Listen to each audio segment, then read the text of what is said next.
உங்கள் தந்திவன் தொலைக்காட்சியில் தெனாலிராமன் தினமும் மாலை 6 மணிக்கு காண தவறாதீர்கள்.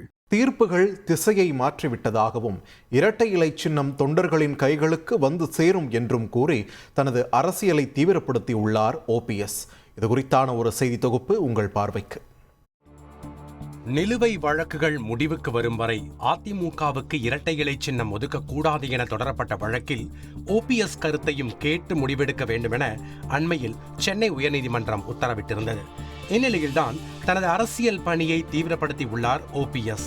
குறிப்பாக சனிக்கிழமையன்று நடந்த மாவட்ட செயலாளர்கள் கூட்டத்தில் பேசிய பன்னீர்செல்வம், எடப்பாடி பழனிசாமி இல்லாத அதிமுக வேண்டும் என்று செல்லும் இடமெல்லாம் தொண்டர்கள் சொல்வதாக கூறியுள்ளார்.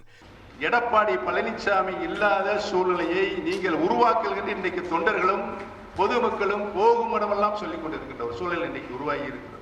தேர்தலுக்கான கமிட்டி அமைக்கும் பணியை இப்போதே தொடங்குங்கள் என்றிருக்கும் ஓபிஎஸ், அடுத்த மாநாடு மதுரையில் நடைபெறும் எனவும் பின் கொங்கு மண்டலத்திலும் அதன் பின் அனைவரையும் ஒருங்கிணைத்து சென்னையில் மிகப்பெரிய அளவிலும் மாநாடு நடத்தப்படும் என தெரிவித்திருக்கிறார். எங்கள் பக்கம்தான் தொண்டர்களும் இருக்கிறார்கள், மக்களும் இருக்கிறார்கள் என்பதை நடைபெற்று முடிந்த நாடாளுமன்ற தேர்தலில் நாங்கள் நிரூபித்திருக்கிறோம். உங்க நிலைமை என்னாச்சு? 32 ஏக்கர் கோவையில் நம்ம அட்வான்ஸ் எல்லாம் கொடுத்து வச்சிருந்தோம். ஒரு வருஷத்துக்கு முன்னாலே எங்க மாநாடு நடந்தது. மதுரையை நடத்தி முடித்த பிறகு கொங்கு மண்டலத்தில் மாநாடு, அதற்கு பின்னால் எல்லாத்தையும் ஒருங்கிணைத்து ஏற்கனவே திருச்சியில் நடத்தி முடிச்சிட்டோம். எல்லாத்தையும் ஒருங்கிணைச்சு சென்னையில் பிரம்மாண்டமான மாநாடு.